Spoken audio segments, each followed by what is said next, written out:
prie. Monsieur le Président, je vous remercie de me donner à nouveau la parole. J'aurais pu me taire tout simplement parce que ce que nous avons dit était suffisamment clair.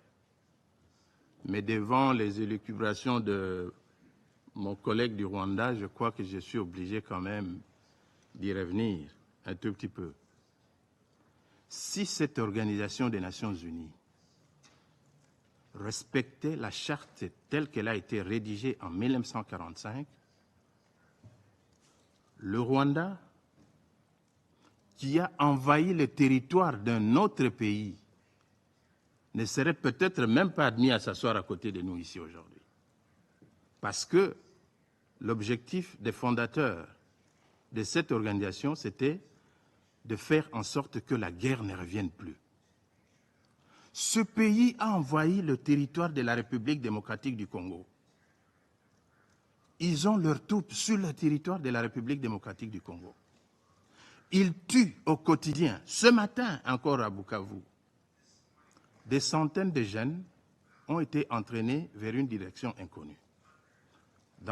Toujours dans la logique de l'épuration, des massacres des populations civiles congolaises. Mais ils ont peur de la haine, c'est-à-dire le discours de haine. Vous parlez du discours de haine, vous qui êtes sur le territoire d'un autre pays en train de massacrer les populations et les tuer, vous osez parler du discours de haine. Donc vous avez peur du discours de haine pendant que vous êtes en train de massacrer des populations d'un autre pays sur son territoire avec armement et avec tout. Même la MONUSCO a souffert de pertes en vies humaines par le fait du Rwanda. Un pays comme ça est digne de s'asseoir sur la table du Conseil de sécurité et de parler du discours de haine, et on l'écoute même. Que vaut un discours de haine par rapport à des milliers de massacres commis sur le territoire de la République démocratique du Congo? Que vaut un discours de haine par rapport à un génocide conduit par un pays membre de cette organisation?